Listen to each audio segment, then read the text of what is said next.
Hongereni kwa ushindi mkubwa. Asante. Okay. Mechi iliyopita ulikuwa moja kati ya wachezaji wazuri sana na mechi ya leo pia. Nini siri ya kufanya vizuri?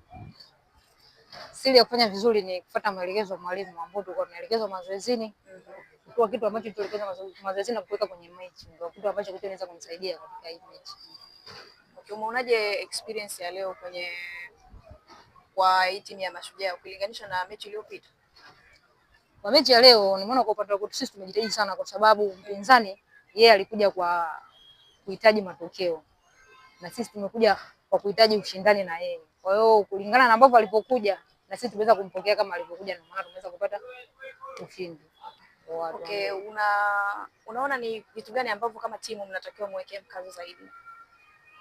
Vitu ambavyo kama timu tunavyotakiwa kuwekea mkazo, cha kwanza ni tunapopata nafasi kwenye kushinda tushinde. Tunapopata nafasi, yani nafasi ndio imetokea ndio hiyo tuitumie. Kwa sababu kama ukifuatilia kwenye mechi ya leo, nafasi zilikuwa ni nyingi sana za kushinda. Ila utulivu ulikosekana. Ni kama tungekuwa na utulivu, kwa maana ingeweza kutusaidia sana kupata magoli mengi. Kwa maana hiki kitu ambacho tulichoshinda kutuliza katika mechi ya leo kushinda kupata magoli mengi, japo tumepata matatu. Kwa maana tunaenda kufanyia kazi mazoezini ili mechi itakayofuata tuboreshe zaidi kuliko mechi ambayo tulicheza leo. Asante. Shukrani.